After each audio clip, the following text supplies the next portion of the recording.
I'm not going into delays and other effects right now. This is just a video on reverbs. And again, I like putting them down here in my effects send and return. If you're not clear on that, let me know. I'll try to talk you through it. You can also drop them straight into your track, but I really don't do that too much unless it's a special effect. A flanger on a guitar, something like that. A delay, an echo. Even my delays I keep down here. I'll keep a couple of delays down at the bottom. So I don't use my plug-in slots too much for effects and reverbs. I tend to reserve those for EQs, compression, stuff like that I'm using on an individual track basis. Effects I'm going to drop down here at the very right-hand side of my mixer, right by my master fader, which is right there. Even after that, so just like in the old days, my effects returns were always on the far right-hand side of the board. The difference was that I didn't have an unlimited number of them. I think at the most I ever had was 8 on an old Mackie board, and that was extravagant back in those days. When you had 8 stereo effects returns, that was a lot.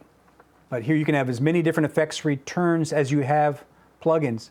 Again, you don't have to have just one 7th Heaven reverb. You could have one 7th Heaven reverb on one channel, and then next to it have a second 7th Heaven with a different thing. You could have a plate on one, and then a chamber on another, and then a concert hall. You could have just 7th Heaven slots up here. You could do everything you need just with that one plugin, or just with the Renaissance reverb. You could have 5 or 6 or 7 instantiations of the Renaissance reverb right across the top there, and each of them could be a different thing. A room, a concert hall, a plate, a chamber, and so forth, a reverse, using just one plugin. That's where plugins really shine. The other true advantage of plugins, besides they're just so quiet, they don't add any noise. The very nicest thing about plugins, though, is that they're completely recallable.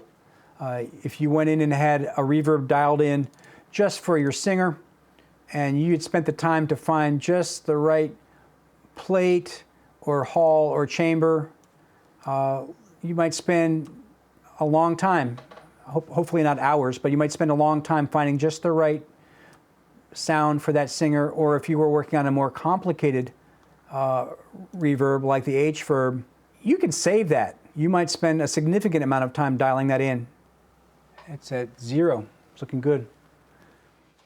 As promised, those are my top 5 favorite reverb plugins that I use constantly. I find it kind of interesting that 4 of them are from Waves, not the most expensive ones by any means, but I lean on them a lot just for their versatility. And some of them, they're simple to use, and some are more complicated. But the most simple of them all is going to be that 7th Heaven reverb there. That's really the most easy to use when you first open it up. You literally turn one dial and choose the type of reverb you want. And that's really it. The rest is just fine-tuning the mix and gain settings, which you don't even have to do. Because like I said, you're determining how much reverb is getting to it from the send on your DAW. So I like stuff that, when you're mixing, you might be sitting there with a client who's paying you, hopefully. You don't have half an hour to work on a reverb. You've got sometimes just seconds, or maybe if you're lucky, minutes to introduce a reverb to someone like a singer. And it might be something that I might say, man, I've got this 7th Heaven reverb. It sounds, to my ear, it sounds great. And they might not get it. They might want, a convolution, something weird. You never know. So you don't have like a whole long time to introduce plugins to clients. You're going to maybe check out, they might just like the first one you go for. I like that 7th Heaven is often it. If I've got that set on a plate or a chamber, usually when I pop that on their both, they're like, oh, that sounds great, and you move on. If somebody might want to spend a little more time experimenting with it, You got to be careful though, because it's a rabbit hole, and before you know it, a bunch of time's gone by and you've spent too much time working on a reverb sound, and you don't want to surprise the client like that, realizing they just spent some money on just selecting a plugin. But even if that plugin makes them sound great, it's something you kind of want to be aware of, is that rabbit hole that we can all go down with plugins. The best advice I can give you is to spend some time without a client in the room, on your own time, late at night or early in the morning, depending on what you like, and get your plugin, spend some time with it, open up the manual, or go online and look up a YouTube video or something like that, and really do a deep dive on your plugins.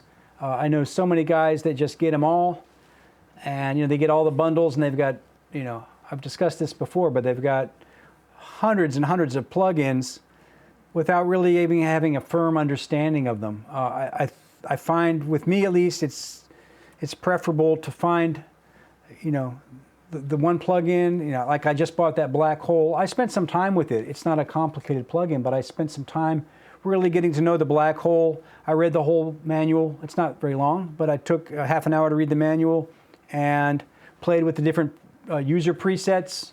I learned every little in, out, and every little thing about it. So now I'm kind of like a Black Hole expert, with regards to the reverb plugin, that is, not black holes, but I'll leave that to Neil. But in terms of the Black Hole plugin and all my plugins, I'm pretty much an expert. There's a couple little things that I'm always learning new stuff, like a couple of those dials on the Abbey Road stuff. It's cool to always have something new to learn. But my point being, just to spend some time with your tools. They're not toys, they're tools, and treat them as such. These are tools of the trade. You want to know how to use each of them, and you don't want to be guessing around with the client in the room. Like when they ask for something different, they don't want to pay for you to learn your plugins. You should learn your plugins on your own time, and then pull them out of the toolbox when it's time to jam. Get to them quickly. That's why I've set up my template here, so I can get to them quickly, and I've got them set up so they're not taking up a bunch of memory on my computer if I'm not using them, bogging down your flow with RAM problems, or using all of your Apollo memory on having a bunch of plugins open that you are not using or rarely use. So get to know them all, read the manuals, go online, and best yet, run some music through them. Run a solo a track, put up a vocalist or a solo instrument or a drum kit, whatever you like, and just loop it and just let it play through your new reverb. Take some time to go through and listen to all the different settings in there. If there's hundreds of them, maybe not all of them, but do get to know the basics of it, how to operate it, and the basic tonality of it. So when your client says something, I want something like this, you know where to go. You're not just going down a big long list of hundreds of plugins trying to find one. You know right away. They want a kind of a vintage sound. You're going to go with a Abbey Road or a Capitol Chambers, something like that. If they want something more modern, you might go for a algorithmic or a convolution reverb, something like that. If you want something really modern, go with that Black Hole. If you're looking for an amazing sounding, out of this world, kind of unnatural sound, maybe that Black Hole's the one. There is no echo or reverb in space, but if there was, it would sound like the Black Hole. Amazing. It's climbing up my list. It might make my top 5 soon, that Black Hole. I'm really happy to get that. I'm even more happy that I got it on sale. So lesson learned, guys. Take the time and learn your plugins, learn your tools. You can even compare them with your old devices if you like. I still like having these here. It's sort of like a little museum, but I rarely use them on mix downs anymore. I do use them on recording, and It's nice when I'm recording live musicians and singers and the like, not to have to reach for a plug-in, but just to have, I use a mixing board. In the background here I use a mixing board, and I still use my mixing board's reverb sends, effect sends, as I always did. And it's just nice to, if a singer's on channel 19 and they say, I want a little reverb, boom. I've got some nice sounding stuff here that I always plates and halls and stuff that I just leave them. If somebody needs a little reverb in their headphones, I just reach and turn one knob on that channel. I don't have to touch a mouse. It's nice not to have to touch a mouse when you're dealing with, you know, 3 or 4 or 5 musicians all wanting different headphone mixes, and the drummer says, can you give me some reverb on my snare? You know, you're going to go into the DAW and do that on a snare. Yeah, you can do that, but I just like reaching up and boom, it's right there. It's intuitive. It's right in his headphones. The singer wants a plate. I don't have to pull up a menu and all that. I know I've got a plate here right on my first device. I just turn up effects send 1 on the board, and boom, I've got a nice reverb in his headphones. It's not being recorded, you know. I'm just using it as to please the singer in the headphones, to make the band happy. It's not even something I'm going to use later. It's just to get things off the ground and into the sky.